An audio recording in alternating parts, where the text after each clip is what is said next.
அதுக்கு 2 ஸ்பூன் மல்லி, 2 ஸ்பூன் வெந்தயம், ஒரு 15 வத்தல், 1/4 கிலோ புளி கரைச்சி வச்சிருக்கேன். நனைய போட்டு கரைச்சி வச்சிருக்கேன்.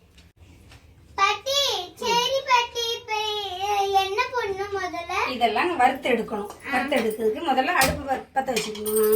2 ஸ்பூன் எண்ணெய் விடணும். 2 ஸ்பூன் எண்ணெய். இந்த கரண்டிக்கு 2 கரண்டி எண்ணெய் ஊற்றிக்கணும். அப்புறம் இதை வத்தல் போட்டுக்கணும்.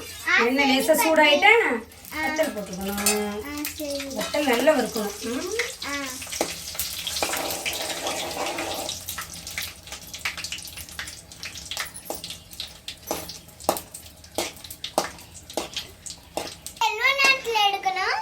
ஒரு 2 மினிட்ல எடுக்கணும்.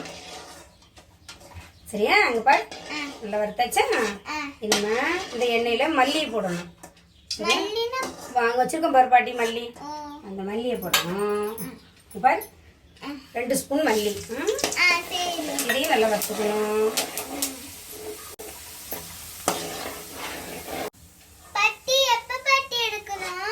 அதே 2 நிமிஷத்துல மல்லி எடுத்துடணும்.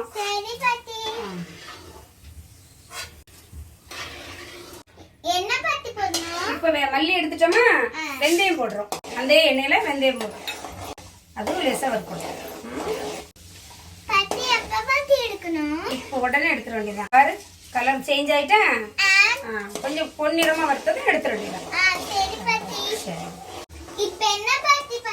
இப்ப மல்லி, வத்தல், வெந்தயம் எல்லாம் எண்ணெயில எடுத்து வறுத்து எடுத்துட்டோமா, இனிமே புல்லட் மிக்ஸில திரிச்சு எடுக்கணும். சரியா?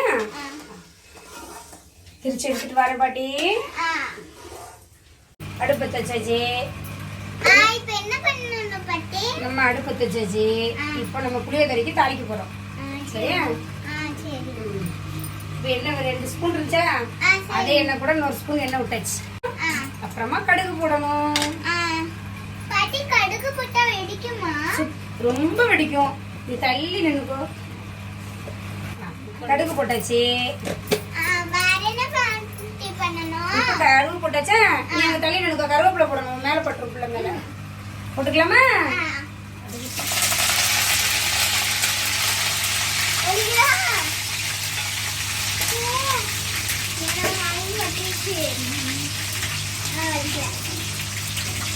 பாரு, 1 ஸ்பூன் மஞ்சள் போட்டுக்கலாமா?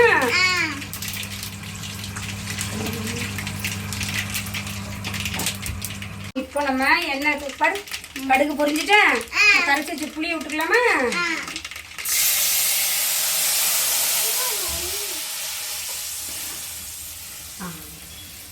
போட்டாச்சா? இப்ப புளி கரைசல், புளியை தாளிச்சு புளியை கரைச்சி விட்டாச்சு. இனிமே நம்ம வறுத்து வச்சிருக்க பொடியை, வறுத்து வச்சிருக்கும் பாரு இந்த பொருள், அதை பொடி பண்ணணும். வறுத்து வச்சிருக்கோம்ல, நம்ம தூள் பண்ணிக்குவோம். மிளகா, மல்லி, வெந்தயம் இதெல்லாம் இருக்குல்ல, இதை நம்ம புல்லட் மிக்ஸ்ல போட்டு தூள் பண்ணிக்கணும். சரியா? பாரு, இதை நம்ம தூள் பண்ணிட்டு வரேன்.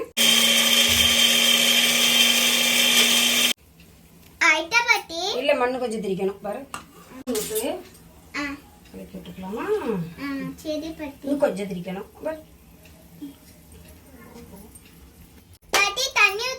இந்த பொடியில தண்ணியெல்லாம் ஊத்த கூடாதுமா. நம்ம எண்ணெய் விட்டு வறுத்துருக்கோம்ல, அதனால தண்ணியெல்லாம் விடக்கூடாது.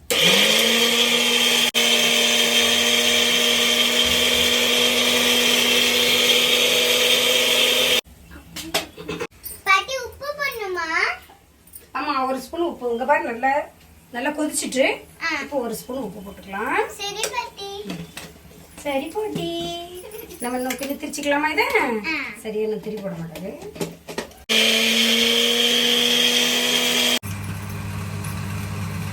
புளி பாரு, நல்லா வத்திட்டு அதுக்கு மேல அந்த பொடி, திரிச்சு வச்ச பொடியை போட்டுக்கலாம். கலக்கி விட்டு பண்ணிடலாம். ஆயிட்டு இங்க பாருங்க, எண்ணெய் பிரிஞ்சு வந்துட்டுல. இனிமே அடுப்பு அணைச்சிட வேண்டியதாங்க. பாரு, நல்லா எண்ணெய் பிரிஞ்சு வந்துட்டு புளியோதரைக்கு ரெடி ஆயிடுச்சு. இந்த பக்கம் கடாயை வச்சுட்டு இதுல தாளிக்கிறதுக்கு நல்லெண்ணெய் விட்டுக்குவோம்.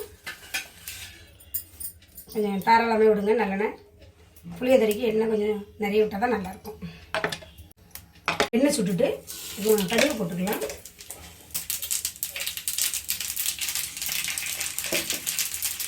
நாலு ஸ்பூன் கடலைப்பருப்பு போட்டுக்கலாம்.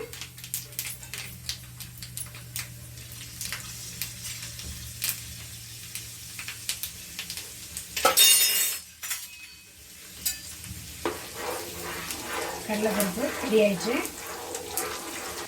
ஒரு கடலைப்பருப்பு செவந்துச்சு. அப்புறம் வேர்க்கடலை போட்டுக்கலாம்.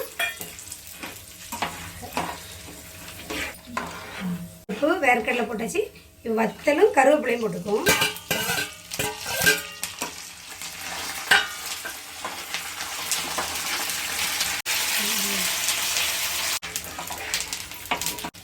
நல்லா செவந்துட்டு இது நல்லா எல்லாம் ரெடி ஆகிட்டு இப்போ இதோட அடுப்பு அணைச்சிட்டு அங்கே புளி கரைசல் இருக்குல்ல ரெடி பண்ணியிருக்கோம்ல அதில் இதை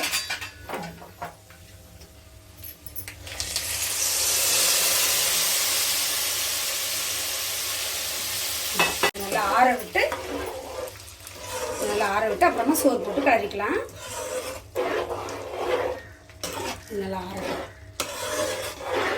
10 நிமிஷம் ஆறட்டும். அதுக்கு வந்து நம்ம சோறை ரெடி பண்ணிட்டு வரேன்.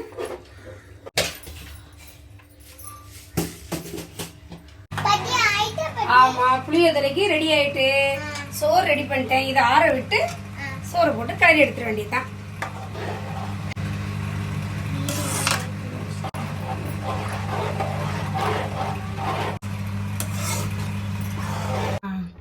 சோறு வடிச்சு புளி சாதத்துக்கு ரெடி பண்ணி வச்சிருந்த கிரேவியில் சோறு போட்டு புளி சாதம் ரெடி ஆயிட்டு இப்போ தட்டில் எடுத்து வச்சுக்கலாம். தொட்டுக்க தேங்காய் தோல் சட்னி.